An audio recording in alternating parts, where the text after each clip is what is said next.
Alright, let's talk about the 50-30-20 rule. You know, the one every finance guru shoves down your throat as the holy grail of budgeting.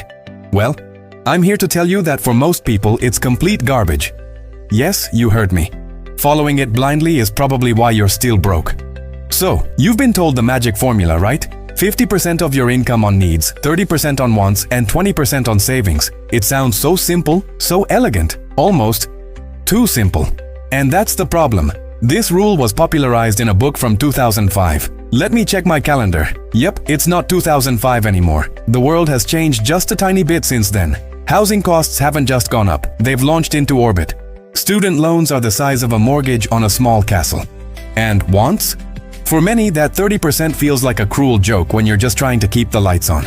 The biggest lie of the 50-30-20 rule is that it's a one-size-fits-all solution. It's like a financial diet of only plain crackers. Sure, it's a plan, but is it a good one? For a recent graduate in a major city earning $40K a year, that 50% for needs might not even cover rent, let alone utilities and groceries. They're already failing before they've even started.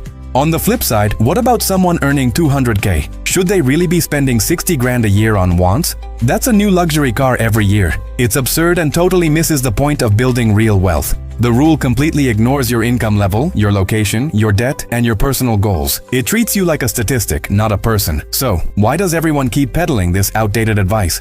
Because it's easy. It's a catchy, marketable soundbite that makes complex personal finance seem simple. Financial influencers love it because it's easy to explain in a 30-second clip. But easy doesn't mean effective. Most people try it, fail within a month because their life doesn't fit into these neat little boxes, and then they give up on budgeting altogether, convinced they're just bad with money. You're not bad with money. You were given a broken tool. Let me tell you about my friend, Alex. A few years ago, Alex was the poster child for the 50-30-20 rule. He tracked every penny, 50% on his apartment and bills, 20% into savings, and 30% for, you know, fun. He felt so responsible, but he was miserable. His wants budget was a constant source of stress. A dinner out with friends meant he couldn't afford a new video game he wanted. He was constantly trading one small joy for another. He wasn't getting ahead in any meaningful way. He was just maintaining. His savings grew, but so slowly it was demoralizing. He was playing financial defense, not offense. One day, Alex snapped. He looked at his budget and realized it was suffocating him. He wasn't living, he was just allocating. He threw the 50-30-20 rule in the trash. Instead, he asked himself a different question. What do I actually want my life to look like? He wanted to quit his soul-crushing job and start his own business. The 20% savings plan wasn't going to get him there for another 20 years. So, he flipped the script. He started with his goal, save an aggressive amount for his business startup fund. This became his #1 priority. He called it the Freedom Fund. Then he fit his needs and wants into what was left over. This meant making some real changes. He moved into a smaller apartment with a roommate, which was a hit to his ego but a massive boost to his cash flow. He started cooking at home, not because a budget told him to, but because every dollar he didn't spend on takeout was a dollar closer to freedom. His wants weren't a fixed 30% anymore. They were whatever was left after he paid his future self first. And you know what? He was happier. He was motivated. He saw his freedom fund growing rapidly, and it felt powerful. If you're finding this shift in perspective helpful, do me a favor and hit that like button. It really helps the channel out, and it lets me know I should make more videos that challenge the status quo.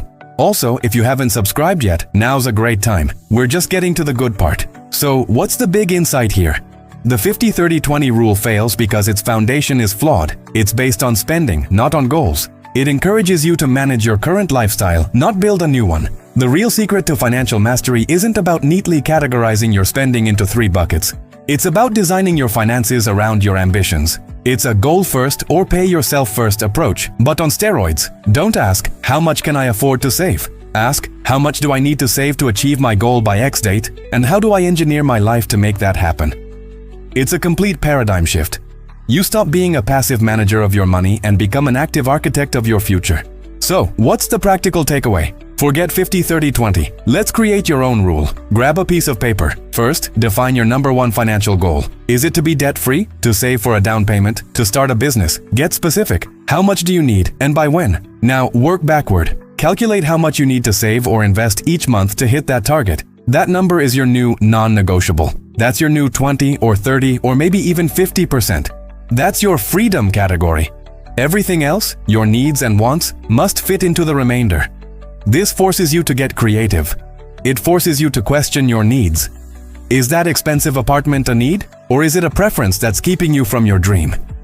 This method aligns your daily spending with your long-term vision. Every financial decision becomes a simple question. Does this get me closer to my goal or further away? It's not about deprivation, it's about intentionality. When you know why you're saving, making sacrifices doesn't feel like a punishment. It feels like an investment in yourself. Look, mastering your money isn't about following some generic, century-old rule. It's about building a system that serves your life and your ambitions. I broke away from the 9-to-5 grind by creating a system that worked for me, and that's how I now make over $20,000 a month running my own online businesses. It all started with ditching bad advice and building a plan around my goals. If you're tired of playing defense and ready to start building the life you actually want, I'd love for you to join me. I've built a community for people just like you, where we share the real strategies for building wealth and creating freedom. If you want to see how I did it and learn the frameworks I use, check out the link in the description below. It's the first step to stop just managing your money and start building your empire. Thank you so much for watching. Don't forget to like and subscribe if you haven't already, and I'll see you in the next video.